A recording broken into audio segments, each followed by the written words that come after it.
Leeds में कैसे डूब गई टीम इंडिया की जहाज। इंडिया के इस ऐतिहासिक हार का कौन है जिम्मेवार। लीड्स के हेडिंगली ग्राउंड में भाई साहब इंडिया बैज बॉल का शिकार हो गई है। पहला टेस्ट मैच इंडिया 5 विकेटों से हार गई है और इंडिया ऐसा नहीं है कि घुटने टेके हैं, बुरी तरीके से हारी है। इंडिया एक समय ड्राइविंग सीट पर थी, लेकिन फिर भी इंग्लैंड उसको कमबैक करके इंडिया को कैसे मात दे दी, क्या है इसके पीछे कारण। तो अगर कोई भी टीम हारती है मुकाबला तो उसके पीछे कारण बहुत सारे होते हैं, लेकिन इंडिया जो ये टेस्ट मैच हारी है इसके अगर कुछ प्रमुख कारणों की हम लोग बात करेंगे कि भारत बल्लेबाजी में दोनों इनिंग में डोमिनेट किया। टीम इंडिया इस शर्मनाक रिकॉर्ड के साथ हारी है कि 150 सालों के इतिहास में पहली बार ऐसा हुआ है कि भारत की तरफ से एक मैच में 5 सेंचुरी लगे हैं और सामने वाली टीम की तरफ से 2 ही सेंचुरी लगे हैं और सामने वाली टीम जीत गई है और भारत की टीम हार गई है। 5-5 सेंचुरी लगा करके भारत की टीम हारी है। इससे पहले कभी भी 5 सेंचुरी लगे ही नहीं थे एक मैच में, ज्यादा से ज्यादा 4 लगे थे, लेकिन 5 सेंचुरी लगने के बावजूद फिर भी टीम हार गई है। और ऋषभ पंत तो दोनों इनिंग में शतक जड़े, लेकिन ऋषभ पंत का शतक जब जब लगता है साहब इंडियन टीम ज्यादातर मैच हार ही जाती है। अब ऋषभ पंत का बदकिस्मती कहिए या टीम इंडिया का बैड लक कहिए, बात बराबर ही है।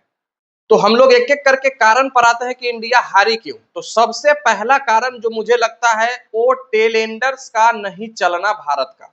भारत के जो टेलेंडर्स, जो निचले क्रम के बल्लेबाज थे, जो अंतिम 6 में खेलते थे, टॉप 5 का तो छोड़ दीजिए, अंतिम 6 में जो टेलेंडर थे जिसमें रविंद्र जडेजा, करण नायर, जसप्रीत बुमराह, मोहम्मद सिराज, प्रसिद्ध कृष्णा, शार्दुल ठाकुर, इन सभी बल्लेबाजों और गेंदबाजों को मिला करके कुछ खास योगदान भारतीय टीम को नहीं मिला है।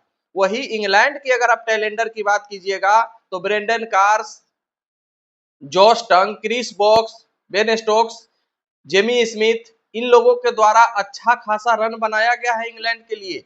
तो एक इंडिया पर यह चीज भारी पड़ी कि इंडिया और ज्यादा रन बना सकती थी। अगर भारत के टेलेंडर थोड़ा बहुत रन बना करके देते तो भारत का रन और ज्यादा होता, तो इंग्लैंड पर और प्रेशर बनता।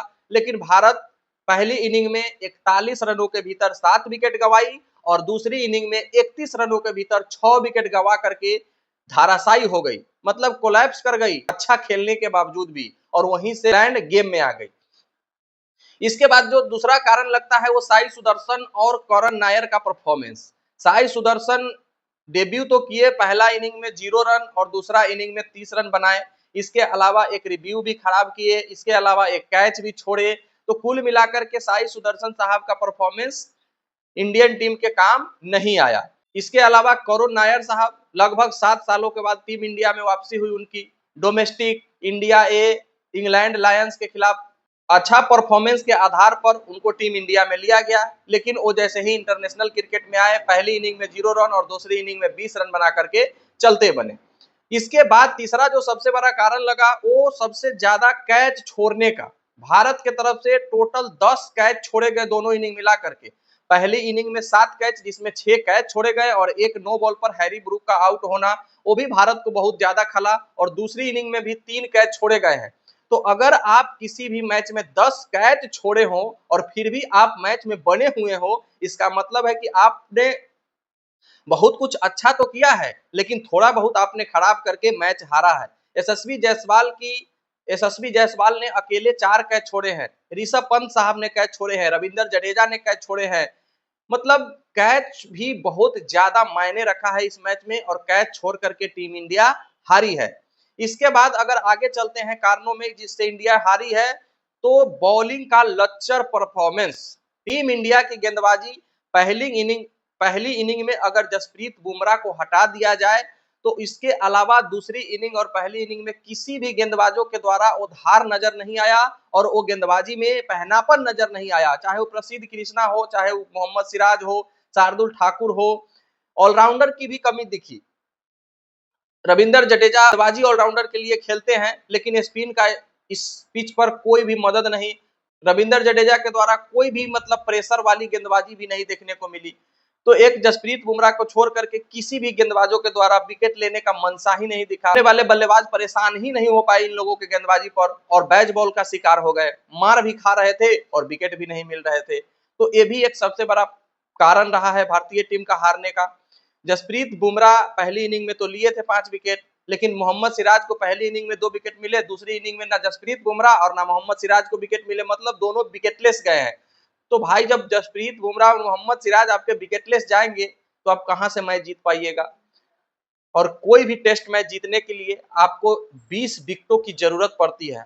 आप अगर 1000 रन भी बना देते हैं और आपके गेंदबाज अगर 20 विकेट सामने वाली टीम का नहीं गिराते हैं तो आप मैच नहीं जीत सकते हैं।